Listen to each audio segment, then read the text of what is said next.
오늘은 성경적 재정에 관한 8번째 단계로서 마지막 시간입니다.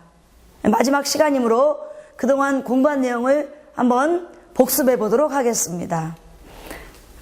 여러분, 제가 서두에서 말씀드린 것처럼 이 성경적 재정에 관한 그 8단계에 해당되는 삼각형의 건물을 한번 지어보자고 했었습니다. 그래서 이 성경적 재정에 관한 이 지금 건물이 있는데요. 이 건물은 삼각형 모양이고 4층까지는 지하입니다. 4층부터는 지상입니다. 그런데 제일 먼저 1단계, 기초적인 단계 1단계는 언약이라고 그랬습니다. 언약. 그리고 언약의 내용은 자손과 땅이다. 두 번째 단계, 100배의 결실에 관해서 우리가 공부했습니다. 100배의 결실. 100배의 결실의 가장 기초적 원리는 심고 거둠의 원리다. 그리고 100배로 결실 맺기 위해서는 흉년 때 복음을 위하여서 나의 소중한 것을 포기하고 심으면 100배로 결실 맺는다는 것을 우리가 살펴보았습니다. 세 번째 단계, 우리의 재정생활에 풍요로움을 가져다 줄 수 있는 그 씨앗, 헌금의 종류 및 특징에 대해서 살펴보았습니다. 그리고 헌금이란 드리는 것으로 끝나는 것이 아니고 받는 것으로 끝난다. 히브리어에서 하나님께서 우리 것을 받으신다는 것은 주기 위해서 취한다는 그 뜻이라고 우리가 공부했습니다. 그리고 이제 네 번째 가면은 이게 이제 지상으로 올라오는데요. 여러분, 농부가 씨앗을 뿌렸을 때 여기에 장애물이 돌이나 가시밭이나 이런 것들이 있으면 자라지 못하지 않습니까? 우리의 재정생활에서도 이 빛이 있으면 재정이 증가되지가 않습니다. 그래서 이 씨앗들이 자라날 수 있는 그 장애물인 그 빛을 청산하는 것에 대해서 우리가 한번 살펴봤습니다. 하나님은 우리를 위해서 생명도 아끼지 않으셨기 때문에 우리의 모든 빚도 다 갚아주신다. 이렇게 우리가 공부를 했습니다. 이제 4단계째 장애물 제거, 빛 청산에 대해서 공부했고, 그럼 이제 지상으로 올라가면 5번째 단계에는 이제 막 부의 이동, 재물의 이동이 있습니다.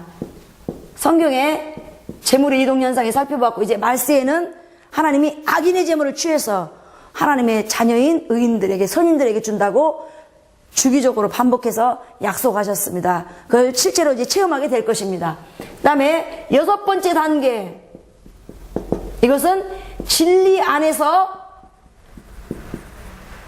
행하는 삶입니다. 근데 성경에서 진리란 예수님, 성령님 말씀이라고 그랬죠? 그래서 예수 그리스도 안에 들어온 우리가 성령과 진리의 성령과 말씀에 도움을 받아서 행하면 형통하게 된다. 즉 성공하게 되고 부유하게 된다. 그래서 진리 안에서 행하는 삶에 대해서 살펴보았습니다. 그리고 7번째 단계, 지난번에는 우리가 영분별에서 우리가 알아야 될 것은 영분별의 3대 요소는 성령과 말씀과 금식이고, 또 한 가지 우리가 중요한 요소가 있는데 바로 11조의 능력이다. 11조에는 우리를 예수 그리스도를 믿어서 구원받은 우리들의 그 믿음을 지속시키기 위해서 하나님이 우리를 위해 싸워주신다. 우리가 귀신의 가르침에 떨어지지 않도록 우리를 위해 싸워지고 지켜주셔서 우리의 믿음을 지속하게 해주신다는 것을 우리가 살펴보았습니다. 이제 오늘은 마지막 8번째 단계, 이제 제자의 길입니다. 제자의 길. 그런데 지금 삼각형 모양인데 왜 사각형이 아니고 일반 건물들은 사각형인데 왜 삼각형이냐면 시작은 많이 합니다. 기초 때는 처음에 하나님이 땅을 주셨다니까 참 좋아합니다. 근데 그 땅에서 결실하기 위해서 심으라고 하면 또 못 심습니다. 조금 떨어져 나갑니다. 그리고 또 이제 각종 헌금들, 선교, 구제, 감사, 건축 이런 거 하면 또 못 떨어져 나갑니다. 그래서 이제 점점 이제 좁은 문으로 들어가게 되고, 가장 최종적인 단계는 이게 이제 올라갈수록 하늘과 맞닿아 있지 않습니까? 더 가깝습니다. 그래서 우리가 점점 성화되어 가는 그 과정처럼 이렇게 우리의 모든 삶이나 우리의 재정 생활도 점점 이제 그리스도를 닮아가는 그 길로 가게 되는 것입니다. 자, 오늘 찾아보실 하나님의 말씀은 누가복음 9장의 말씀입니다. 여러분, 누가복음 9장 23절 함께 찾아보도록 하겠습니다. 누가복음 9장 23절 찾으셨으면 함께 읽겠습니다. 또 무리에게 이르되 아무든지 나를 따라오려거든 자기를 부인하고 날마다 제 십자가를 지고 나를 따를 것이니라. 본문에서 주님은 주님의 제자가 되려면 자기를 부인하고 날마다 제 십자가를 져야 한다고 말씀하십니다. 자기 부인과 십자가를 지는 삶, 이것이 성경적 제정의 마지막 단계인데 오늘은 이 두 가지에 대해서 살펴보도록 하겠습니다. 먼저 자기 부인부터 한번 살펴보도록 하겠습니다. 자기 부인이란 스스로 인생의 주인이 될 수 없으며 세상과 내 자신의 주인이 하나님이라는 신앙 고백에서 비롯됩니다.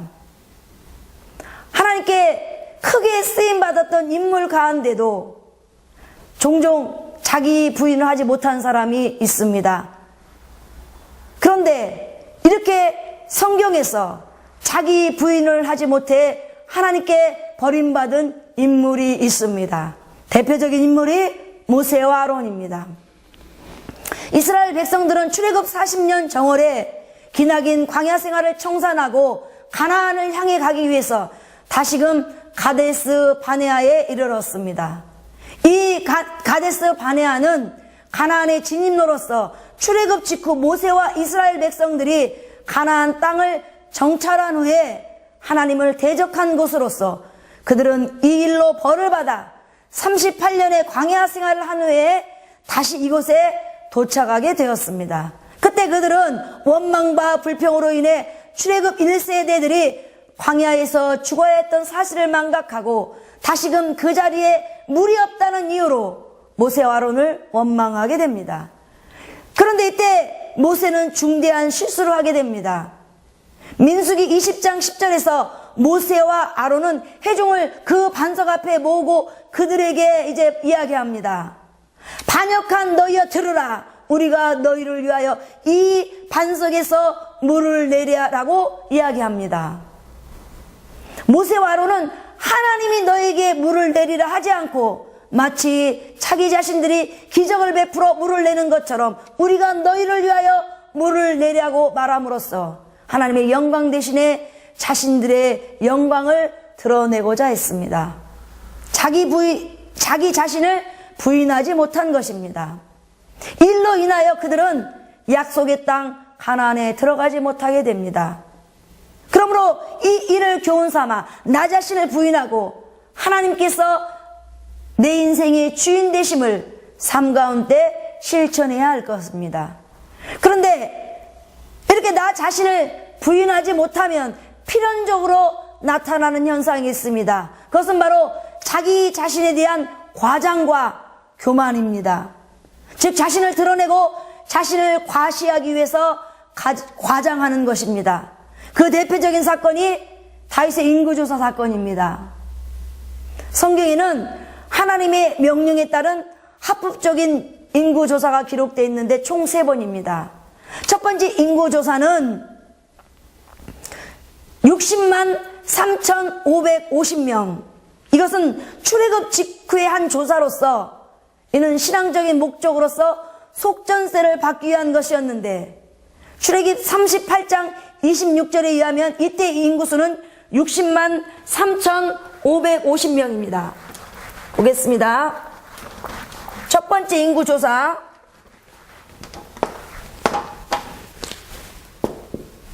60만 3,550명입니다. 두 번째, 그로부터 이제 9개월 후에 이제 두 번째 인구조사가 실시였는데 이때는 똑같습니다. 60만 3,550명. 9개월 후 얼마 시간이 지나지 않았기 때문에 이제 인구조사했을 때 숫자가 똑같습니다. 그런데 이제 세 번째 인구조사는 60만, 여러분 보면 60만 1,730명, 60만 1,730명입니다.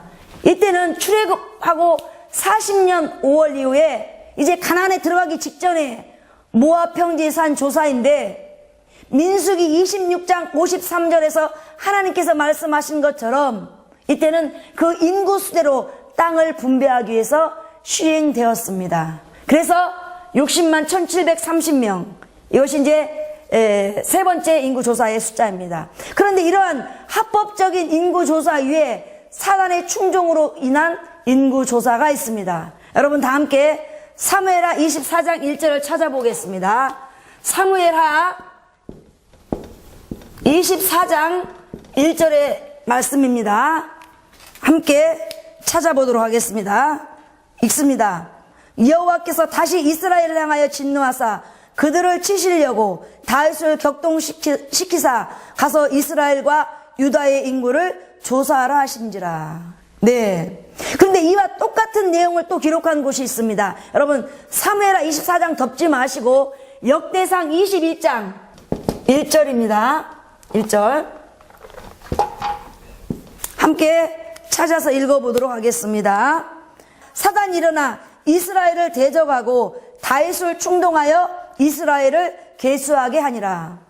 이 두 말씀, 지금 사무엘하 24장 1절과 역대상 21장 1절의 말씀에 의하면 여호와께서 이스라엘을 징계하시려고 사단이 다윗을 충동하여 계수하게 하는 것을 허용하셨다는 뜻입니다. 그런데 이때 성경에 기록된 인구수를 비교해 보겠습니다. 여러분 사무엘하 24장 9절을 한번 보시겠습니다. 24장 9절에 그 인구수가 나오는데요. 이스라엘만 몇 명입니까? 예. 이스라엘만 80만이죠? 유다는 몇 명입니까? 50만. 그리고 역대상 21장, 이제 다시 넘겨서 한번 보겠습니다.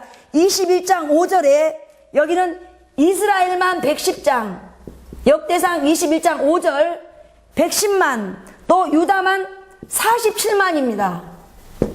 여러분 뭐 좀 특이한 거 여러분 발견 못 하셨습니까? 이 다윗의 인구조사에 한번 두드러지게 나타나는 특징을 한번 보겠습니다. 첫째, 성경에서 같은 내용을 기록한 그 사건 중에 이렇게 숫자가 전혀 다르게 기록된 사건은 이 사건이 유일하다는 것입니다. 그리고 보면은 끝자리 수가 만 단위입니다. 그런데 이 세 가지 지금 하나님께서 인구조사 하라고 하시는 것의 끝 단위는 다 10단위입니다. 그죠? 그러니까 이 말은 뭐냐? 정확한 숫자라는 것입니다. 이거는 마지막 한두 명 이런 거는 이제 오차 범위니까 절사했겠죠. 그런데 끝자리가 10단위로서 비교적 정확한데 사단의 그 충동에 의해서 다윗이 했던 인구조사를 보면 이렇게 만 단위입니다. 만 단위. 이것은 무엇을 의미하는가? 바로 자신을 과시하고 자신의 이름을 내려고 하면 거짓으로 수를 부풀려 허수를 기입하게 된다는 것입니다. 이게 허수기 때문에 이렇게 틀린 겁니다. 그러나 하나님께서는 잠언서 14장 11절에서 악한 자의 집은 망하겠고 정직한 자의 장막은 흥하리라고 말씀하십니다. 정직한 사람은 그 장막이 흥하게 된다는 것입니다. 또 하나님께서는 시편 112편 4절에서 정직한 자들에게는 흑암 중에 빛이 일어나나니라고 말씀하십니다. 정직한 자들에게는 흑암 중에 불황 중에 빛이 일어나나니 재정 축복이 일어나나니, 즉 정직한 자들에게는 불황 중에도 재정 축복이 일어난다는 것입니다. 그러므로 예수 그리스도의 제자가 되고 재정의 복을 받기 위해서는 철저하게 나 자신을 부인하고 내 삶과 내 재물의 주인은 하나님이심을 고백하고 정직을 회복해야 합니다. 교회의 재정 역시 이 투명성과 정직을 회복해야 합니다. 교회 재정의 정직과 투명성, 이것이 바로 21세기 예수 그리스도의 제자로서의 교회의 사명입니다. 또한 제 자신을 부인하지 못하는 사람은 종국의 교만에 빠지게 됩니다. 대표적 인물이 두로왕입니다.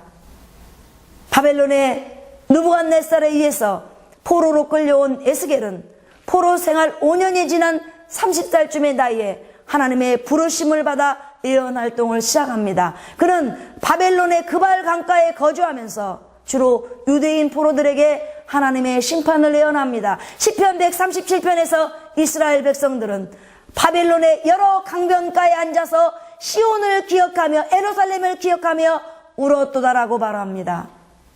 그리고 1980년대 전 세계적으로 히트를 쳤던 보니엠의 리버 오브 바벨론이라는 그 팝송도 바벨론에 끌려온 이스라엘 백성들이 바벨론 강가에서 시온산을 그리하며 통곡하는 내용을 담고 있습니다.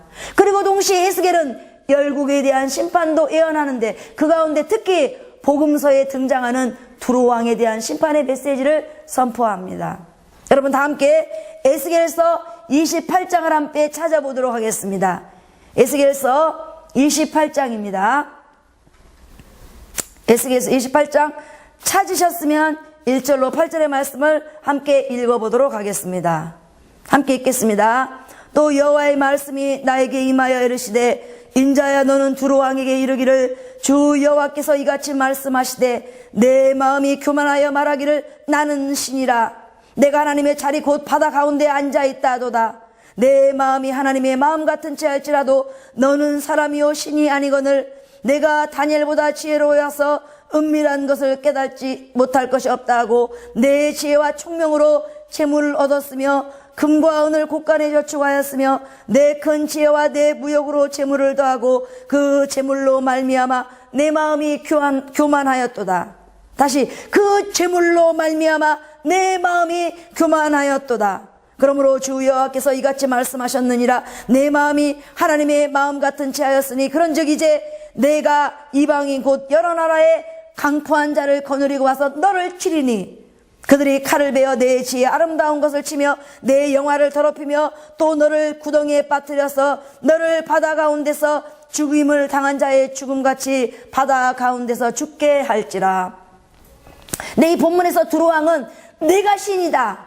나의 지혜와 내 총명으로 재물을 얻었으며 금과 은을 곳간에 저축하였도다라고 말합니다. 한마디로 교만해진 것입니다. 그리하여 심판을 자초합니다. 그런데 심판 전에 그 두로왕이 누렸던 풍요로움에 대해서 살펴보도록 하겠습니다. 여러분 11절로 14절의 말씀입니다. 에스겔서 28장 11절로 14절입니다. 여호와의 말씀이 또 내게 임하여 이르시되 인자야 두로왕을 위하여 슬픈 노래를 지어 그에게 이르기를 주 여호와의 말씀에 너는 완전한 도장이었고 지혜가 충족하며 온전히 아름다웠도다. 내가 이적에 하나님의 동산 에덴에 있어서 각종 보석 즉 홍보석과 황보석과 금강석과 황옥과 황만호와 창옥과 청보석과 남보석과 홍옥과 황금으로 단장하였으며 내가 짐을 받던 날에 너를 위하여 소고와 비파가 준비되었도다. 너는 기름 부음을 받고 지키는 그룹이며 내가 너를 세우매 내가 하나님의 성산에 있어서 불타는 돌들 사이에 왕래하였도다. 이는 마치 하나님께서 첫사람 아담을 위하여 만드셨던 에덴 동산을 방불케 합니다. 하지만 이렇게 하나님께 풍성하고 완전한 축복을 받고도 두로왕은 교만해진 것입니다. 그러나 하나님은 잠언서 16장 18절에서 교만은 패망의 선봉이요 거만한 마음은 넘어짐의 앞잡이라라고 말씀하십니다.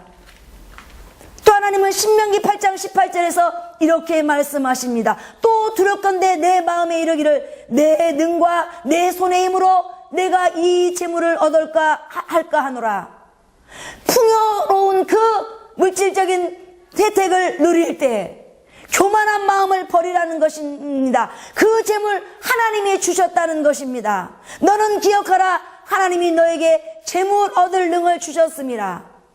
그러므로 나의 재정생활에서 나를 부인한다는 것은 재물의 주인이 내가 아니고 하나님임을 고백하는 것입니다. 주님께서는 마가복음 10장 25절에서 낙타가 바늘기로 나가는 것이 부자가 하나님의 나라에 들어가는 것보다 쉬운 이라고 말씀하셨습니다. 이 말씀의 의미는 다음과 같습니다.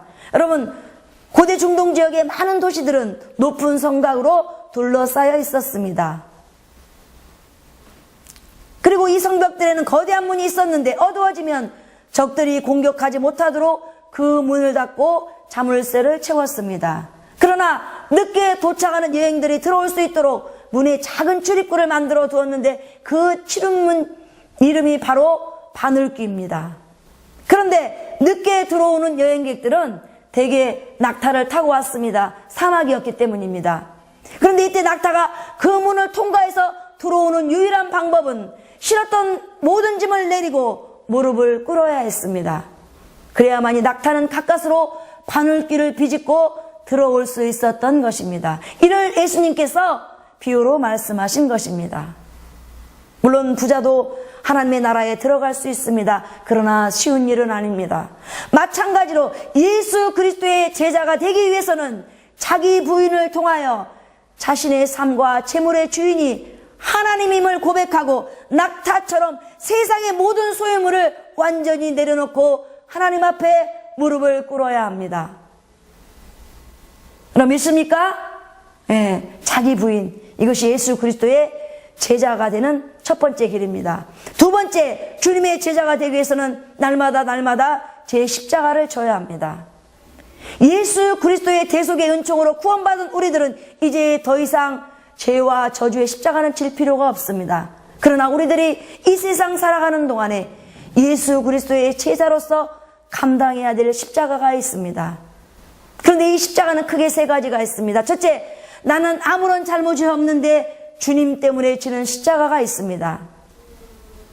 하나님의 심판의 메시지를 전하다가 채찍맞고 옥에 갇힌 예레미야, 또 돌에 맞은 스가랴, 모함받은 아모스, 이사벨로부터 도피한 엘리야와 또 신약시대의 베드로와 바울을 비롯한 순교한 사도 등은 아무런 잘못이 없는데 주님 때문에 십자가를 졌던 사람들입니다. 그런데 이 가운데 또 한 명 빼놓을 수 없는 중요한 인물이 있습니다. 바로 예수님의 어머니 마리아입니다. 만약 천사가 마리아에게 성령으로 소태된 것을 고지했을 때 아이고 창피해서 안 돼요.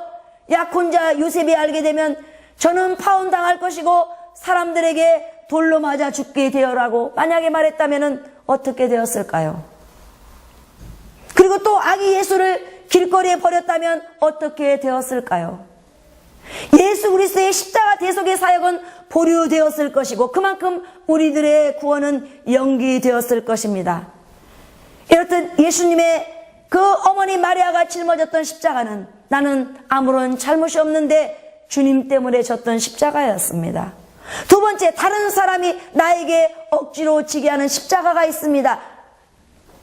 일반적으로 로마 시대에 십자가형을 당해 죽어야 하는 사람들은 자신이 달려 그 죽을 십자가를 처형 장소까지 운반해야 했습니다. 그러므로 예수님께서도 십자가에 처형당하기 전에 먼저 십자가를 등에 지고 골고다 언덕을 향해 가고 있었습니다.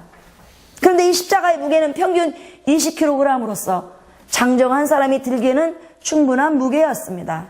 그러나 예수님께서는 바로 전날 겟세마네 동산에서의 그 철야 기도와 체포된 이후에 당일에 당한 신문과 심한 채찍질로 인하여 십자가를 운반할 힘이 소진되었을 것입니다. 그러자 군인들은 주위에 있던 사람 가운데 한 사람에게 억지로 십자가를 지게 했습니다. 바로 구레네 사람 시몬이었습니다. 마가복음 15장 21절에는 마침 알렉산더와 루포의 아버지인 구레네 사람 시몬이 시골로부터 와서 지나가는데 그들이 그를 억지로 같이 가게 하여 예수의 십자가를 지우고라고 기록되어 있습니다. 이렇게 루포의 아버지 시몬은 억지로 십자가를 지게 된 것입니다. 그런데 이 시몬의 가족들은 초대 교회의 중추적인 인물이 되었습니다. 바울은 로마서 16장 13절에서 주 안에서 택하심을 입은 루포와 그의 어머니에게 문안하라. 그의 어머니는 곧 내 어머니나라고 이야기하면서 루포의 어머니, 즉 억지로 예수님의 십자가를 졌던 시몬의 부인을 바울 자신의 어머니라고까지 이야기합니다. 그러므로 비록 억지로 짊어진 십자가라 할지라도 그것은 나의 십자가요, 하나님께서는 이를 기억하신다는 것입니다. 실제로 나의 잘못 때문에 지는 십자가가 있습니다. 하나님께서는 베드로전서 2장 20절에서 죄가 있어 매를 맞고 참으면 무슨 칭찬이 있으리요라고 말씀하십니다. 그러나 나의 잘못 때문에 지게 되는 그 십자가, 이 또한 나의 십자가입니다. 바울은 골로새서 1장 24절에서 나는 이제 너희를 위하여 받는 괴로움을 기뻐하고 그리스도의 남은 고난을 그의 몸된 교회를 위하여 내 육체에 채우노라라고 이야기합니다.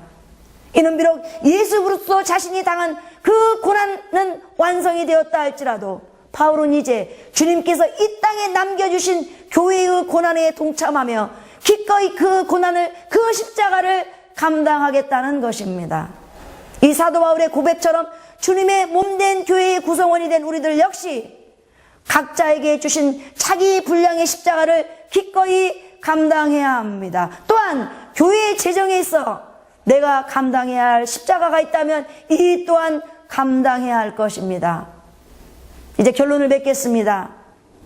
하나님께서는 히브리서 1장 3절에서 예수 그리스도는 하나님의 영광의 강체시오 그 본체의 형상이라고 말씀하십니다. 그러나 이렇게 하나님의 본체로서 하나님과 동등하지만 그런 자기 자신을 부인하고 십자가에 못 박히셨습니다. 그러므로 우리 모두 예수 그리스도를 본받아 자신을 부인하고 각자 자기 분량의 십자가를 담당하는 저와 여러분이 되시기를 주의 이름으로 축원합니다.